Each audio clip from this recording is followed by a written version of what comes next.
Hello बच्चों, चलिए प्रश्न को देखते हैं। दो पासों की एक फेंक में निम्नलिखित की प्रायिकता ज्ञात कीजिए। अंकों का योग 5 से कम। तो अंकों का योग 5 से कम होने की क्या प्रायिकता होगी, हमको बताना है। तो सबसे पहले हमने मुख्य अवधारणा देखी। देखिए, मुख्य अवधारणा। तो मुख्य अवधारणा के अनुसार हमने देखा कि प्रायिकता जो है, उस प्रायिकता किसी भी घटना के घटित होने की प्रायिकता ज्ञात करनी है तो यह इसका सूत्र होता है NE बटा NS। तो यहाँ से NE बटा NS हमारे पास सूत्र होगा, जहाँ E जो है वह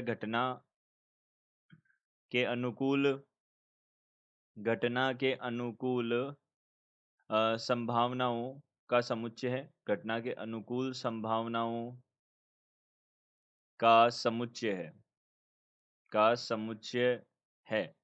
तो और यहाँ से एस जो है वह किसको प्रदर्शित करता है, प्रतिदर्श समष्टि को प्रदर्शित करता है। यहाँ जो हमने एन एस लगा रखा है, एन एस एन ई है, वह उसका मतलब होता है एस तथा ई में अवयवों की संख्या को प्रदर्शित करता है। एन जब भी लगा देते हैं तो उस समुच्चय में अवयवों की संख्या को प्रदर्शित करता है।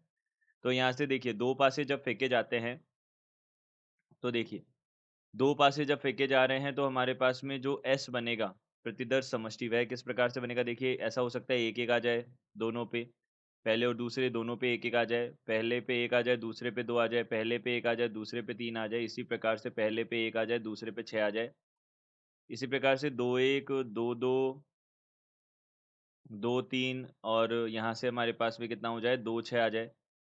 इसी प्रकार से हम बोल सकते हैं, देखिए पहले पे 3 आ सकता है, 3 के लिए भी यही 6 संभावनाएँ होंगी, 4 के लिए भी यही 6 होंगी, 5 के लिए भी यही 6 ही होंगी, और 6 के लिए भी यह 6 ही होंगी। तो यह हमारे पास 6 3 हो जाएगा, और इस प्रकार से 6 6 तक जाएगा।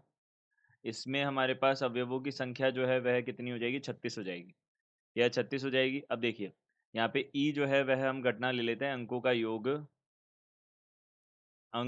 योग 5 से कम, 5 से कम होना। तो अंकों का योग 5 से कम होने की हम ले लेते हैं सबसे पहले। देखिए, तो यहाँ से ई जो है वह हमारे पास समुच्चय क्या बनेगा, ई समुच्चय हमारे पास बनेगा। देखिए, अंकों का योग 5 से कम कब कब हो सकता है, देखिए या तो वह 2 हो सकता है, तो 2 होने पे हमारे पास एक ही संभावना बनेगी, 1,1, या फिर वह 3 हो सकता है। तो 3 कैसे कैसे हो सकता है, देखिए 1 2 हो सकता है या 2 1 हो सकता है।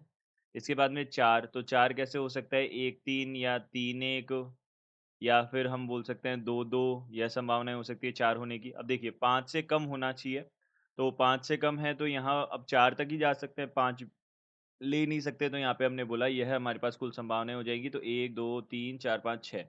तो NE हमारे पास कितना हो जाएगा, 6 हो जाएगा। तो देखिए, यहाँ से हम क्या कर सकते हैं, प्रायिकता ज्ञात कर सकते हैं। तो प्रायिकता क्या बनेगी, देखिए प्रायिकता प्रायिकता का जो सूत्र होता है वह क्या होता है, NE बटा NS होता है। तो NE बटा NS, NE हमारे पास 6 है, NS हमारे पास 36 है, तो 1/6 हमारे पास में बनेगी है। तो हम बोल सकते हैं दिए गए प्रश्न का उत्तर 1/6 है। आशा करते हैं आपको समझ आया होगा। धन्यवाद।